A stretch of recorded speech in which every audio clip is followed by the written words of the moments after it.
ভারতের জনপ্রিয় সুপারস্টার আল্লু অর্জুনকে গ্রেফতার করেছে পুলিশ। তাকে গ্রেফতারের পর চিক্কোদ্দপল্লী পুলিশ স্টেশনে নিয়ে যাওয়া হয়েছে। শুক্রবার ১৩ ডিসেম্বর ভারতীয় সংবাদ মাধ্যম ইন্ডিয়া টুডের এক প্রতিবেদনে এ তথ্য জানানো হয়েছে। সম্প্রতি আল্লু অর্জুন ও রাশমিকা মান্দার অভিনীত পুষ্পা 2 দ্য রুল ছবিটি ব্যাপক জনপ্রিয়তা পেয়েছে। গত ৪ ডিসেম্বর ছবিটির হায়দ্রাবাদের আরটিসি ক্রসরোড সহ দিক্কতপল্লীর সন্ধ্যা থিয়েটার রাত ৯:৩০টায় প্রিমিয়ার ছিল। এ সময় সবাইকে চমকে দিতে হাজির হন তিনি, আর সেখানে ঘটে যায় এক বিপত্তি।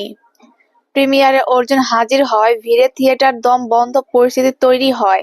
এ সময় দর্শকরা তাকে এক পলক দেখতে হুড়োহুড়ি শুরু করেন। এক পর্যায়ে ধাক্কাধাক্কির মধ্যে পড়ে বেরতি নামের এক নারী ও তার ছেলে পদপিষ্ট হন। এতে করে জ্ঞান হারিয়ে ফেলেন শিশুটি।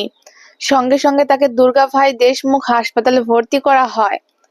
এ ঘটনায় পরিবারের পক্ষ থেকে চিক্কোদ্দপল্লী পুলিশ স্টেশনে অর্জুন, তার দেহরক্ষী ও সিনেমা হলের মালিকদের বিরুদ্ধে মামলা দায়ের করা হয়।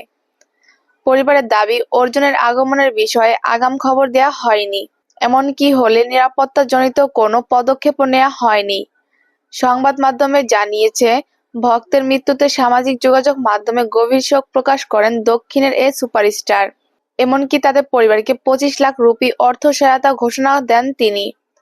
এই ঘটনার ৮ দিন পর পুলিশ তাকে গ্রেফতার করেছে।